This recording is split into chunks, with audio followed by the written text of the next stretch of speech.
Right now at 5 o'clock, financial woes for Chicago public schools might be worse than originally thought.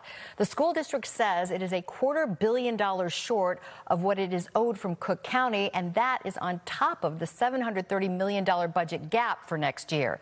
NBC5's Paris Schutz in our newsroom tonight with what he's found out. Paris? Yeah, listen, these numbers just get worse and worse. You know, Cook County property owners should listen up right now. Board President Tony Prequel is assuring everyone that second installment bills are going to go out by September 1st. That's 2 months later than normal. This all stems from ongoing troubles the county's had modernizing this property tax system. It's leaving taxpayers waiting and local governments like CPS drowning in red ink.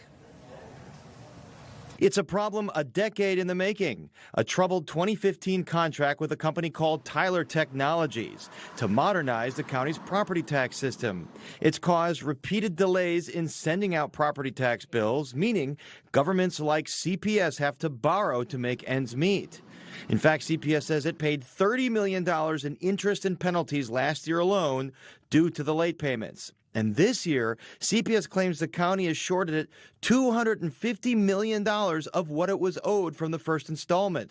Quote, ultimately, every dollar spent navigating these administrative shortfalls is a dollar taken directly from student instruction, says a CPS spokesperson. A spokesperson for the Cook County Treasurer's Office says, quote, money is being held due to a collection adjustment and blames, quote, ongoing distribution and reporting defects in the Tyler Technologies system. They said that they could do this for tens of millions of dollars. We don't have a system. So, the question is, why didn't they do what they had promised to do by the original contract? Cook County Commissioner Bridget Degnan says Tyler missed deadline after deadline and is ultimately responsible for the ongoing delays. A Cook County Inspector General report puts the blame on the company as well as the President's Office, Treasurer, Board of Review, Clerk, and Assessor. Jim Thompson is Director of Assessment and Tax Policy for the county. He says he's confident all parties involved are close to working out all the kinks. They're working together on the goal to improve the schedule this year, which is going to be improved by more than 2 months. And then from that point in the next year, put it in a position to be on time again. Thompson says the county is offering a $300 million loan program to local governments like towns, libraries, and school boards who need to borrow to make payroll. It will provide funding to these districts so they can operate in those 2 months when they would have gotten their revenue.